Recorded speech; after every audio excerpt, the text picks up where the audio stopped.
दवाखान्यात regular checkup झाल्यामुळे मला कळत होतं की बाळाला पुढे जाऊन धोका असू शकतो. नंतर मला 7व्या महिन्यात जी ब्लिडिंग वगैरे सुरुवात झाली, त्यामुळे आम्ही वेळोवेळी डॉक्टरकडे जात होतो. जर कदाचित घरी डिलिव्हरी झाली असती तर हे सगळं झालं नसतं. प्रिया अविनाश पाटील यांची प्रसूती दरम्यान गुंतागुंत निर्माण झाली होती.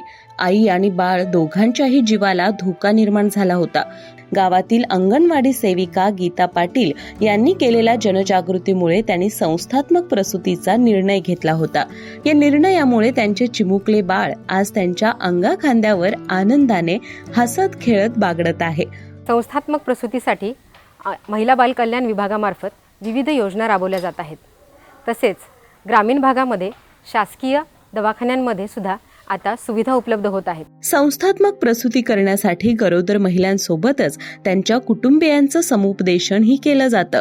याचा परिणाम म्हणजे आपली मुलगी असो वा सून, तिची प्रसूती आरोग्य केंद्रातच व्हायला हवी असा आग्रह ते आता धरू लागलेत. त्यामुळे आई आणि बाळाचा धोका टाळला जाऊन माता मृत्यू तसेच बालमृत्यूंचे प्रमाण झपाट्याने कमी झालं आहे. सध्या मला 8वा महिना चालू आहे आणि मॅडमने मला दवाखान्यात नोंदणी करण्याबद्दल सांगितलं.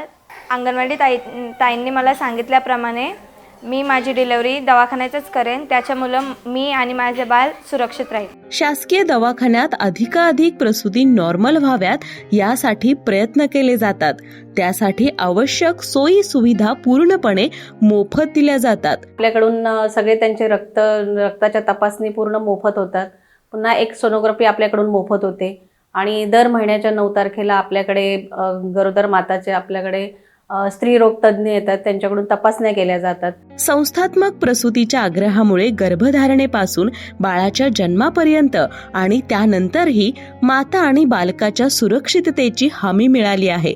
या मोहिमेमुळे पोषणासोबतच वैद्यकीय गुंतागुंतीची ही समस्या आता दूर होऊ लागलीय. चला तर या मोहिमेला साथ देऊन जनआंदोलनात सहभागी होऊया.